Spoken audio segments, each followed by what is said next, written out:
বিলাসী বাহনো এলাগী হৈ পৰিব মহানগৰবাসীৰ তাৰ বিপৰীতে পদুলিয়ে পদুলিয়ে থাকিব ৰাবাৰ বুট কাৰণ গাড়ীৰ চকা নহয় মহানগৰীৰ পথত চলিব নাও গুৱাহাটীৰ আজিৰ অৱস্থা দেখিলে তেনে অলিক কল্পনাও বাস্তৱ যেন লাগিব কাৰণ এজাক বৰষুণ দিলেই বানত পুৰে গুৱাহাটীবাসী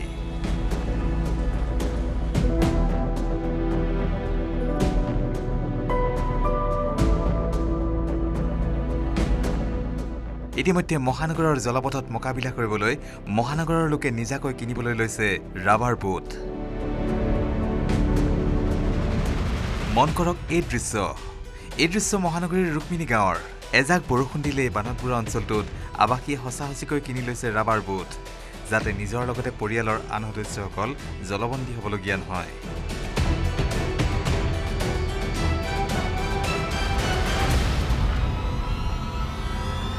পানীটোতো এইটো সমস্যাটো সমাধান নহয়েই এতিয়া এজাক পাতলকৈ বৰষুণ দিলেও ইয়াতে পানী হয় গতিকে এতিয়া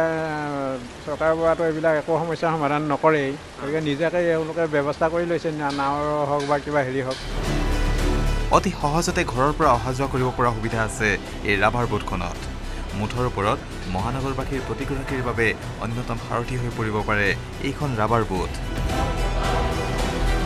সঠিক সময়ত SDRF NDRFে ৰাবাৰ বুট লৈ কৃত্ৰিম বানে জোৰলাখৰা স্থানত উপস্থিত নোহোৱাৰ বাবে এইদৰে এতিয়া মহানগৰীৰ বহু লোকে আগ্ৰহ প্ৰকাশ কৰিছে ৰাবাৰ বুট কিনিবলৈ পলেন ভট্টাচাৰ্যৰ report news 18 Assam north east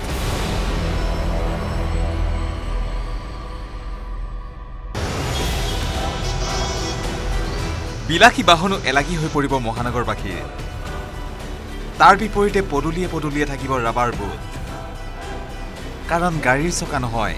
মহানগৰীৰ পথত চলিব নাও গুৱাহাটীৰ আজিৰ অৱস্থা দেখিলে তেনে অলিক কল্পনাও বাস্তৱ যেন লাগিব কাৰণ এজাক বৰষুণ দিলেই বানত পুৰে গুৱাহাটীবাসী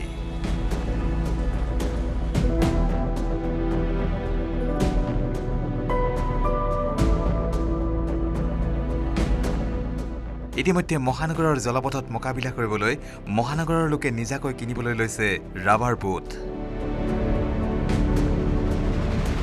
মন কৰক এই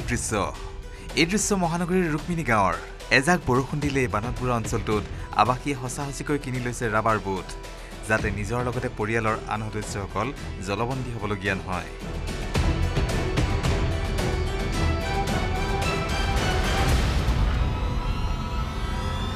পানীটোতো এইটো সমস্যাটো সমাধান নহয়েই এতিয়া এজাক পাতলকৈ বৰষুণ দিলেও ইয়াতে পানী হয় গতিকে এতিয়া চৰকাৰৰ পৰাতো এইবিলাক একো সমস্যাৰ সমাধান নকৰেই গতিকে নিজাকৈ এওঁলোকে ব্যৱস্থা কৰি লৈছে নাৱৰ হওক বা কিবা হেৰি হওক অতি সহজতে ঘৰৰ পৰা অহা যোৱা কৰিব পৰা সুবিধা আছে এই ৰাবাৰ বুটখনত মুঠৰ ওপৰত মহানগৰবাসীৰ প্ৰতিগৰাকীৰ বাবে অন্যতম সাৰথি হৈ পৰিব পাৰে এইখন ৰাবাৰ বুট সঠিক সময়ত SDRF NDRFে ৰাবাৰ বুট লৈ কৃত্ৰিম বানে জোৰলাখৰা স্থানত উপস্থিত নোহোৱাৰ বাবে এইদৰে এতিয়া মহানগৰীৰ বহু লোকে আগ্ৰহ প্ৰকাশ কৰিছে ৰাবাৰ বুট কিনিবলৈ পলেন ভট্টাচাৰ্যৰ report news 18 Assam north east